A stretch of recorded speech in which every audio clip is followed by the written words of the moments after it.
உதவி செய்யும்போது அந்த உதவியினுடைய எல்லை எந்த அளவு அப்படி என்பதை பற்றித்தான் இந்த காணொளியில் நாங்கள் பார்க்க போகிறோம். ஏன் இதில் இந்த உதவியை பற்றி பேச விரும்புகிறேன் என்று சொன்னால், நிறைய பேர் அடுத்தவருடைய இக்கட்டான சூழ்நிலையில் அல்லது அவர்களுடைய வாழ்க்கையை உயர்த்த வேண்டும் என்று இவர்கள் உதவி செய்ய போய் இவர்கள் தங்களுடைய வாழ்க்கையை தொலைத்து தேவையில்லாத கர்மாவை கூட்டியிருப்பார்கள். அதனால தான் உதவியினுடைய எல்லை எந்த அளவுக்கு, அதுவும் உதவி கர்மாவை எந்த அளவுக்கு பாதிக்கிறது என்பது உங்களுக்கு தெரிய வேண்டும். நீங்கள் உதவி செய்ய போய் உபத்திரவத்தில் மாட்டப்பட்டு வாழ்க்கையினுடைய டிரெக்ஷனே மாறியிருந்தால் அப்படிப்பட்டவர்களுக்கு தான் இந்த காணொளி. உதவி செய்வது என்பது ஒரு தெய்வீக பண்பு, அதில் எந்த விதமான ஒரு மாற்று கருத்தும் கிடையாது.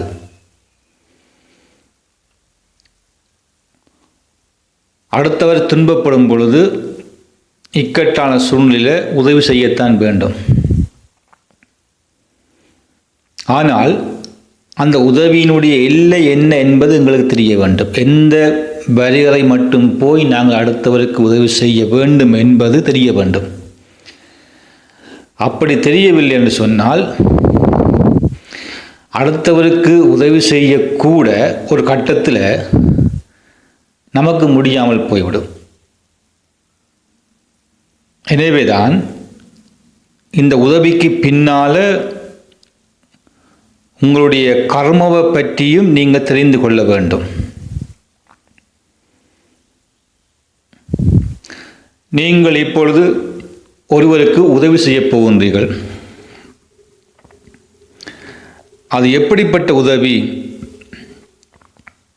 சரீர உதவியா, பொருள் உதவியா, பண உதவியா, அறிவு ரீதியான உதவியா, இல்லை உங்கள் வாழ்க்கையை கொடுக்குற உதவியா? ஏற்கனவே சொல்லப்பட்ட இவ்வளவு உதவிக்குள்ளேயும்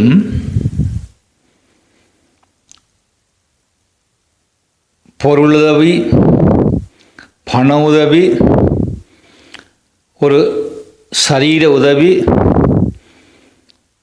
இவர்களுக்கு மத்தியில் நீங்கள் பல நேரங்களில் தப்பித்து கொள்ளலாம். உங்கள் வாழ்க்கையை நீங்கள் மற்றாக்களுக்கு கொடுக்கும் பொழுது உதவியாக, அது பல நேரங்களில் உங்கள் வாழ்க்கையை கீழே கொண்டு போய் வாழ்க்கையினுடைய எல்லையை மாற்றி உங்களுடைய குறிக்கோள் நோக்கம் எல்லாவற்றையும் உருக்குலைத்து ஒரு கட்டத்தில் நீங்களே பெரிய கர்மாவுக்குள் தள்ளப்பட்டிருப்பீர்கள். பெரிய கர்மா செய்ய வேண்டிய, கூடாத கர்மா செய்ய வேண்டிய நிலைக்கு தள்ளப்பட்டிருப்பீர்கள். அப்படி நிறைய பேர் இருக்கின்றார்கள். வாழ்க்கையை தொலைத்தவர்கள், அடுத்தவருக்கு தங்கள் வாழ்க்கையை அர்ப்பணித்து உதவி செய்ய போய் தங்களுடைய வாழ்க்கையை தொலைத்தவர்கள் நிறைய பேர் இருக்கின்றார்கள். எனவேதான் நீங்கள் உதவி செய்யும் பொழுது உங்கள் கர்மாவை பார்த்து கொள்ளுங்கள். 2-3 உதாரணத்தின் மூலமாக நான் உங்களுக்கு இதை விளங்கப்படுத்துகின்றேன். கடல்லே போகின்றீர்கள். ஒருவர் கடலுக்குள் விழுந்து உயிருக்கு போராடி கொண்டிருக்கின்றார். நீங்கள் ஒரு படகிலே இருக்கின்றீர்கள். உங்களுக்கு நீந்த தெரியாது. அவர் உயிருக்கு போராடுகின்றார். இப்போ அவருடைய உயிரை காப்பாற்ற நீங்கள் உதவி செய்ய வேண்டும். என்ன செய்ய வேண்டும்? பல முறையில் உதவி செய்யலாம். இதில் செய்யக்கூடாத முறை என்ன என்றால், நீங்களே கடலுக்குள் குதித்து அவரை காப்பாற்ற முற்படுவது. நீங்களே கடலுக்குள் குதிப்பது என்பது உங்களுடைய வாழ்க்கை முழுவதையும் இன்னொருவருக்காக நீங்கள் அர்ப்பணிக்கின்றீர்கள். அது உங்களுக்கு நீந்த தெரியாது. அங்கே என்ன நடக்கும் என்றால், சில வேளைகளில் அவர் உங்களை அமர்த்தி தண்ணிக்குள்ளே தாட்டு, அவர் உங்களுடைய வாழ்க்கையை வீணடித்து அவர் மேலே வந்து விடலாம். நீங்கள் தண்ணிக்குள் மூழ்கி விடலாம். உங்கள் வாழ்க்கையை நீங்கள் அவருக்காக அர்ப்பணித்து தண்ணிக்குள் குதித்தால் உங்கள் வாழ்க்கையை நீங்கள் இழக்க வேண்டி வரும். அதாவது இங்கே கர்ம என்று பார்க்குற பொழுது, நீங்கள் படகில் ஒரு உயர்ந்த நிலையிலாம் நிற்கின்றீர்கள். உங்களுக்கு வாழ்க்கையில் பிரச்சனை இல்லை, தண்ணி பிரச்சனை இல்லை, வாழ்க்கை பிரச்சனை இல்லை. அதனால் எப்பொழுதுமே நீங்கள் தத்தளிக்கின்ற ஒருவருக்கு உதவி செய்ய வேண்டும் என்று சொன்னால், அந்த நீங்கள் இருக்கின்ற அந்த உயர்ந்த கர்மவில் இருந்து ஒருபொழுதுமே கீழே இறங்கக்கூடாது. அந்த உயர்ந்த கர்ம தத்துவத்திலிருந்து கீழே அடுத்தவருக்காக வந்தீங்க என்று சொன்னால், அடுத்தவருடைய கர்மம் உங்களை பாதிக்கும், உங்களை மூழ்கடிக்கும். அதனால தான் அடுத்தவரை நீங்கள் காப்பாற்ற வேண்டும் என்று சொன்னால், நீங்கள் எந்த படகில் இருக்கின்றீர்களோ அந்த படகில் இருந்து கொண்டு முடிந்தவரை ஒரு கயிற்றை போட்டு, அல்லது போனால் மிதக்கின்ற கருவியை போட்டு, அல்லது போனால் வேறு விதமாக நீங்கள் உங்களுடைய கர்மவை பாதுகாத்து கொண்டு அடுத்தவருக்கு உதவி செய்ய வேண்டும். இல்லை என்று அவரை பாதுகாக்க குதித்தால் அவருடைய கூடாத கர்மா உங்களை அமிழ்த்தி அவர் மேலே வந்துடுவார். ஆனால் நீங்கள் சில வழிகளில் தண்ணிக்குள் போக வேண்டியிருக்கும். இந்த கர்ம கணக்கு இங்கே எப்படி என்று சொன்னால், அவர் தன்னுடைய கூடாத கர்மவை உங்களிடமிருந்து நல்ல கர்ம மூலம் வாங்கி அவர் வாழுவார், நீங்கள் இல்லாமல் போவீர்கள். இதான் அந்த கணக்கு சரியாக அமையும், பேலன்ஸ் பண்ணும். நீங்கள் வைத்திருந்த நல்ல கர்ம புண்ணிய கணக்கு அவர் வாங்கி அவர் உயிர் தப்புவார். அதற்கு பதிலாக அவற்றை கூடாத கர்மவுக்கு நீங்கள் உங்கள் வாழ்க்கையை கொடுக்க வேண்டி வரும். அதனால தான் இந்த எல்லை அப்படித்தான். இதை நீங்கள் இன்னும் கொஞ்சம் புரிந்து கொள்ள வேண்டும் என்றால், இந்த கடலை எடுத்துவிட்டு ஒருவர் சேற்றுக்குள்ளே இருக்கிறார். சேறு நாத்தம் அடிக்கின்ற சேற்றுக்குள் இருக்கின்றார். அவர் தற்செயலாக போய் விழுந்த சேறு அல்ல, அவர் குடி மயக்கத்தில் விழுந்த சேறு. அவர் தன் வாழ்க்கையை ஏற்கனவே குடித்து அந்த வெறி மயக்கத்தில் ஒரு சேத்துக்க விழுந்து உயிருக்காக போராடுகின்றார். நீங்கள் இப்போ மேலே இருக்கின்றீர்கள், உயரமான பகுதியில் பாதுகாப்பாக இருக்கின்றீர்கள். இவரை நீங்கள் காப்பாற்ற வேண்டும் என்று சொன்னால் நீங்கள் இப்போ என்ன செய்ய வேண்டும்? கடலில் குதித்த மாதிரி, கடல் நல்ல தண்ணி, அதனால் எங்களுக்கு புரியாது. இவர் விழுந்த சேத்துக்குள் நீங்களும் விழப் போகிறீங்களா? அதே சேத்துக்குள். ஆமாம், சேத்துக்குள் விழுந்தத்தான் பாதுகாக்கலாம் என்று நீங்கள் நினைத்தீங்கன்றால், அவர் எந்த குறைந்த கர்மத்தினூடாக சேர்த்து கிடக்கிறாரோ அந்த நாட்டத்துக்குள், அந்த குறைந்த கர்மத்துக்குள் நீங்களும் போவீர்கள். அவர் இருக்கிற அந்த கீழ்மட்ட வாழ்க்கை கர்மவுக்குள் நீங்களும் போகின்ற பொழுது இப்போ 2 பேரும் ஒரே கீழ்மட்ட கர்மாவுக்குள் இருப்பீர்கள். அதனால தான் இந்த கர்ம யோகம் என்று வருகிற நேரத்தில் இந்த கர்ம கணக்கின் பிரகாரம் யாருக்காகவும் நீங்கள் உங்களுடைய வாழ்க்கையை முழுவதுமாக அர்ப்பணிக்காதீர்கள். அர்ப்பணிக்கின்ற பொழுது அது பல நேரங்களில் உங்களுடைய வாழ்க்கையின் எல்லையை, லட்சியத்தை, இலக்கை மாற்றி உங்கள் கர்மாவை அது கீழ்ப்படுத்தி கொள்ளும். இன்னும் ஒரு உதாரணத்தை உங்களுக்கு சொல்லுகின்றேன். திருமணம் என்று வருகிற நேரத்தில் ஆணோ பெண்ணோ, அதுவும் குறிப்பாக பெண்கள் திருமணத்துக்கு முன்பாக தங்களுடைய தாய் தந்தைகளோடு மகாராணிகள் போல தான் இருப்பார்கள். அந்த வீட்டில் துன்பம் என்பது தெரியாது, அச்சுறுத்தல் தெரியாது, தாய் தந்தை கடினமான வார்த்தைகள் சொல்லியிருக்க மாட்டார்கள். ஒரு அரசி போல தாய் தந்தையோடு வாழ்ந்த பெண்கள் திருமணம் முடித்த பிற்பாடு, அதுவும் சில ஆண்கள், அந்த ஆண்கள் ஏற்கனவே கர்மத்தின் பிரகாரம், தீய கர்மத்தின் பிரகாரம் தீய விஷயங்களை வாழ்க்கையில் சேர்த்து வைத்திருக்கின்றவர்கள், அது தீய பழக்க வழக்கங்கள் என்னவாகவும் இருக்கலாம். அப்படிப்பட்ட பழக்க வழக்கங்களால் தங்களுடைய கூடாத கர்மாவை சேர்த்து வைத்திருக்கின்ற ஆண்களை இந்த மகாராணி போன்ற பெண்கள் உயர்ந்த நிலையிலிருந்து திருமணம் செய்து கொள்கின்ற பொழுது அவர்கள் தங்களுடைய வாழ்க்கையை முழுக்க அந்த ஆணுக்காக வேண்டி அர்ப்பணிக்கின்றார்கள். நீங்கள் பார்த்திருப்பீர்கள், திருமணம் முடிந்த பிற்பாடு மகாராணி போல் இருந்த பல பெண்கள் இங்கே வந்து ஒரு வேலைக்காரை போல துன்பப்படுவதை பார்ப்பீர்கள். திருமணத்துக்கு பிற்பாடு புருஷனுடைய எல்லா வியாதிக்கும் பெண்களுக்கு சம்பந்தம் இருக்கிறது. புருஷனுடைய எல்லா குடி சண்டைக்கும் இந்த மகாராணிகள் பெண்களுக்கு சம்பந்தம் வரும். புருஷன் படுற அவமானம் கேவலம் இந்த பெண்களுக்கு வரும். புருஷனுடைய எல்லா விதமான தீய பழக்கத்துக்கும் இந்த பெண்களுக்கு சம்பந்தம் வரும். அந்த புருஷனுடைய கூடாத கர்மா, ஏற்கனவே குவித்து வச்சிருக்கின்ற எல்லா கர்மத்தையும் சுமக்க வேண்டிய, தீர்க்க வேண்டிய நிலைக்கு இந்த பெண்கள் தள்ளப்படுவார்கள். காரணம் என்ன? இந்த திருமணம் என்ற பந்தத்தின் ஊடாக தங்களுடைய வாழ்க்கை முழுவதையும் அவங்களுக்காக இவர்கள் அர்ப்பணிக்கின்றார்கள். அதனால தான் ஒருவர் தன்னுடைய வாழ்க்கையை முழுவதும் அர்ப்பணிக்கின்ற பொழுது இப்போ என்ன நடக்கின்றது? இந்த பெண்களுடைய இலட்சியம் எதுவுமே கிடையாது. அதுக்கு பதிலாக வாழ்க்கை மாறுகின்றது. நல்ல கர்மா எல்லாமே குறைந்து போய் கடைசியாக கூடாத கர்ம நிலைக்கு வந்து இனி கூடாத கர்மாக்கள் செய்தால்தான் வாழ வேணும் என்ற கட்டத்தில் அதே மகாராணிகள் சண்டைகள், சச்சரவுகள், பொய்கள், ஏமாத்துக்கள், வாக்குவாதங்கள், அப்படிப்பட்ட ஒரு சூழ்நிலைக்கு தள்ளப்பட்டு தேவையில்லாத கூடாத கர்மாக்களை அவர்கள் சேர்க்க தொடங்குகின்றார்கள்.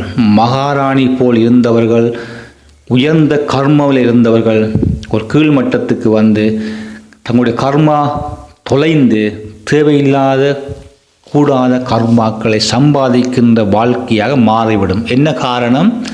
இவர்கள் அந்த மனிதனுக்காக திருமணம் என்ற பந்தத்தின் மூலமாக தங்களுடைய வாழ்வை முழுக்க அர்ப்பணிக்கின்றார்கள். அதான் காரணம்.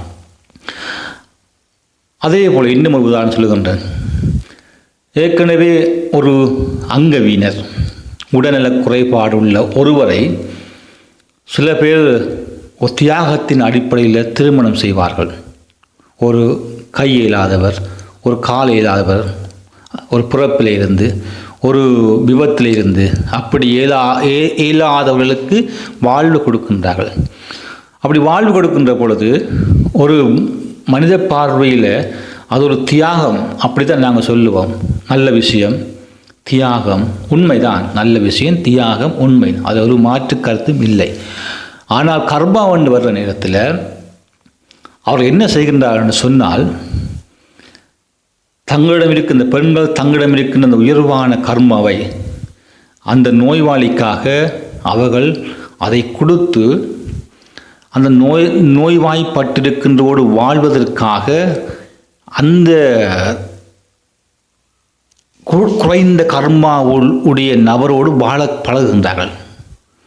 அது காலப்போக்கில் தங்களுடைய கர்மாவை இழந்து துன்பங்கள், வேதனைகள் இவற்றை அனுபவிக்கின்ற ஒரு குறைந்த கீழ்மட்ட கர்மாவுக்குள் இவர்கள் வாழ்க்கையை கொண்டு செல்லுவார்கள். அது காலப்போக்கில் இவருடைய திசைகளை, சந்தோஷங்களை எல்லாவற்றையுமே மாற்றிவிடும்.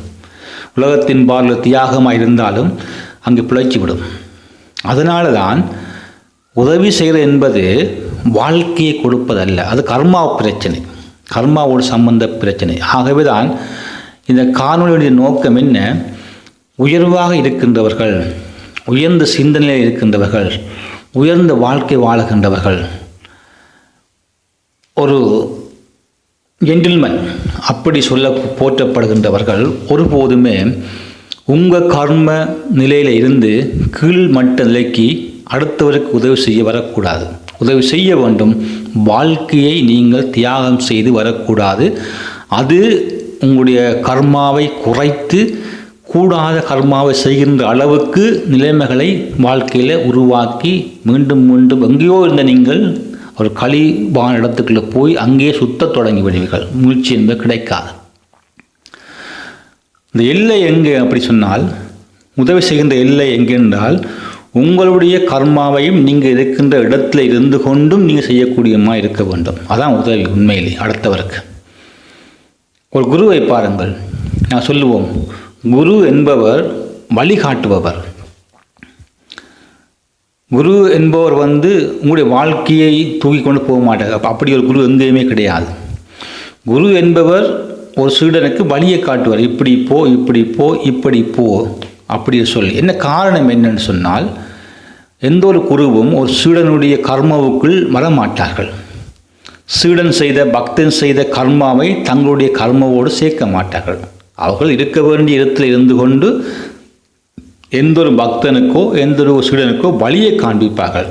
நீ அந்த கர்மாவிலிருந்து வெளியில் வா என்று சொல்லி வழியை காண்பிப்பார். என்று எந்த ஒரு குருவோ எந்த ஒரு தெய்வமோ அந்த பக்தனோடு சேர்ந்து அந்த கர்மாவுக்குள் இறங்க மாட்டார்கள். ஆகவேதான் உதவி என் வரும்போது உங்கள் கர்மாவை பார்த்து கொள்ளுங்கள். உங்கள் கர்மாவை தியாகம் செய்யாதீர்கள், உங்கள் வாழ்க்கையை தியாகம் செய்யாதீர்கள். உங்களிடம் இருப்பதிலிருந்து உதவி செய்யுங்கள். அப்போ எப்படி உதவி செய்கிற ஒரு கேள்வி வரும். உங்களிடம் ஒரு உதவி கேட்கின்ற வைத்துக்கொள்ள, பண உதவி கேட்கின்றார். உங்களிடம் இப்பொழுது ஒரு 1000 ரூபாய் இது கையில் இருக்கின்றது உங்கள் செலவுக்குன்னு சொல்லி. ஒருவர் உங்களிடம் உதவி தேவை அப்படின்னு சொல்லி கேட்கின்றார். நீங்கள் என்ன செய்ய வேண்டும்? 1000 ரூபாய் வைத்திருந்தால் செய்யக்கூடாது என்ன, அந்த 1000 ரூபாய் அப்படியே தூக்கி கொடுத்து விட்டு இப்போ நீங்கள் வெறுங்கையாக நிற்கக்கூடாது. அந்த நீங்கள் வைத்திருக்கின்ற 1000 ரூபாயில் ஒரு சிறு தொகை 100 ரூபாவோ 200 ரூபாவோ நீங்கள் அவருக்கு கொடுத்து உதவி செய்யலாம். அதான் உதவி. இருப்பது எல்லாவற்றையும் நீங்கள் கொடுத்து விட்டு நீங்கள் ஏழையாகக்கூடாது. அதை நீங்கள் மறக்கக்கூடாது. இருப்பதில் ஒரு சிறிய பகுதியை இன்னாருக்கு உதவி செய்ய வேண்டும். எல்லாவற்றையும் நீங்கள் கொடுக்கக்கூடாது.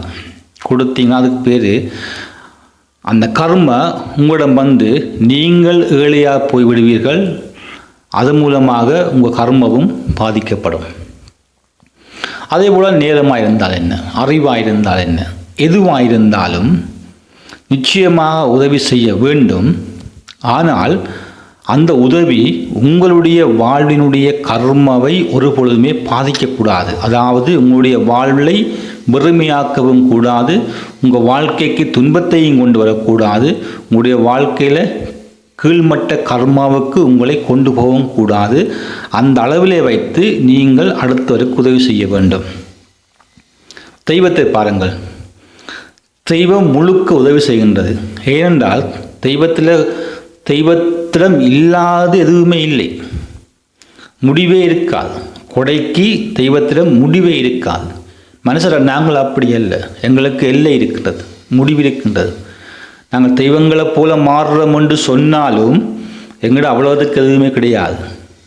அதனால தான் தெய்வத்தை போல நாங்கள் உதவி செய்கிறோம் என்று சொன்னாலும் எங்களுக்கு ஒரு லிமிட் இருக்கின்றது. அதுக்கப்புறம் நாங்கள் தெய்வம் இல்லை, நாங்கள் மனுஷர் தான். ஆகவே தான் அந்த தன்மையை வைத்து கொள்ள வேண்டும். எனவே இது பல பேருடைய கேள்வி, எந்த எல்லைக்கு போய் உதவி செய்ய வேண்டும் என்ற கேள்வி. அந்த கேள்விக்குத்தான் இந்த பதில். நான் குறிப்பாக முக்கியமாக சொல்லுவது, நீங்கள் பொருள் சரி, பணம் சரி, அறிவு சரி, புத்தி சரி, எந்த உதவியை நீங்கள் உங்களுடைய தரத்தில் இருந்து, உயர்ந்த குணத்தில் இருந்து, உயர்ந்த தன்மையில் இருந்து நீங்கள் மற்றவர்களுக்கு உதவி செய்யுங்கள். அந்த இடத்துலேருந்து கீழே நீங்கள் இறங்கி வராதீர்கள். இறங்கி வந்து நீங்கள் உதவி செய்யாதீர்கள். நீங்கள் இறங்கி வந்தால் நீங்கள் ஏற்கனவே அவர்கள் இருக்கின்ற கூடாத கர்மாவுக்குள் நீங்கள் மாட்டுப்படுவீர்கள். கர்மாவுக்குள். இரண்டாவது, உதவி செய்யும் பொழுது பொருள் பண்டங்கள் வேறு, உங்கள் வாழ்க்கையை அர்ப்பணிப்பது என்பது வேறு. உங்கள் வாழ்க்கையை இன்னொருவருக்காக நீங்கள் முழுமையாக அர்ப்பணிக்காதீர்கள். அது உங்களுடைய கர்மாவை முழுக்க மாற்றும். ஒருவர் ஏற்கனவே துன்பப்படுகிறார் என்று சொன்னால் அது அவருடைய கர்மா என்பதை நீங்கள் மறக்கக்கூடாது.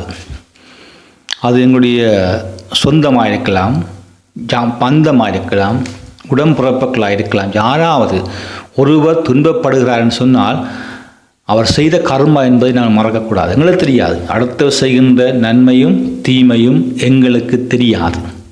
ஆனால் ஒருவர் துன்பப்படுவது சும்மா துன்பப்படுவது கிடையாது. அதேபோல் ஒருவருடைய வாழ்க்கையில் நன்மைகள் அதிர்ஷ்டங்கள் நடப்பதும் சும்மா வருவது கிடையாது. ஆகவே தான் ஏற்கனவே கூடாத கர்மாவை சம்பாதித்தவர்கள் துன்பப்படுகின்ற பொழுது நீங்கள் உங்கள் உயர்வான தன்மையில் இருந்து கொண்டு அங்கிருந்து கொண்டு இவர்களை எப்படி கூடாத கர்மாவில் இருந்து தூக்க முடியுமோ அங்கிருந்து கொண்டு தூக்குங்கள். நீங்களே இறங்கி வந்து இவர்களை கீழே இருந்து தள்ளி மேலே கொண்டு போவாதீர்கள். நீங்கள் சில வழியில் அந்த கூடாத கர்மாவுக்குள் நீங்கள் மூழ்கி போய் விடுவீர்கள். ஆகவே தான் ஆட்களை அறிந்து அவர்களுக்கு உதவி செய்யுங்கள். ஆட்களை அறிந்து அவர்களோடு பழகுங்கள். ஆட்களை அறிந்து அவர்களோடு உங்களுடைய தனிப்பட்ட வாழ்க்கையை பகிர்ந்து கொள்ளுங்கள். ஆட்களை அறிந்து உங்கள் வாழ்க்கையை முழுவதுமாக அர்ப்பணியுங்கள். ஆட்களோடு அறிந்து அவரோடு சேர்ந்து எங்கும் செல்லுங்கள். குறைந்த கர்மா கொண்டவர்கள் தீமையானதை செய்கின்ற அதன் மூலமாக தீய கர்மாவை சம்பாதிக்கின்றவர்கள் இவர்களோடு நீங்கள் எப்பொழுது சேர்ந்து நடந்தாலும் உங்கள் வாழ்க்கையை பகிர்ந்தாலும் ஒரு கட்டத்தில் உங்கள் உயர்வான கர்ம வாழ்க்கை படிப்படியாக கீழே வந்து கூடாத கர்மாவோடு வாழ்கின்ற மத்தியில் நீங்கள் வாழ்ந்து எல்லாவற்றையும் இழந்து நீங்கள் அந்த கீழ்மட்ட கர்மாவுக்குள்ளே போராடி கீழ்மட்ட கர்ம செய்தால்தான், தீமையான தேவையில்லாத கர்மங்கள் செய்தால்தான் வாழலாம் என்ற ஒரு கட்டத்துக்கு தள்ளப்பட்டு அங்கேயே நீங்கள் சுத்த தொடங்கி வாழ்க்கையை தொலைத்து விடுவீர்கள். எனவே உதவி செய்யுங்கள், தப்பில்லை. உங்களுடைய இருப்பில் இருந்து கொண்டு உதவி செய்யுங்கள். இரண்டாவது, யாருக்காகவும் உங்கள் வாழ்க்கையை முழுவதும் நீங்கள் தியாகம் செய்யாதீர்கள் உதவி என்ற பேரில். அது வேறு, இது வேறு. இது கர்மாவோடு சம்பந்தப்பட்ட விஷயம். உங்களுடைய நல்ல கர்மாவை தீய கர்மத்தினால் சேர்த்து வைத்திருக்கின்ற பல தீய பழக்க வழக்கங்களை கொண்டவரோடு நீங்கள் உதவி செய்ய போகிறோம் சொல்லி தொலைத்து விடாதீர்கள்.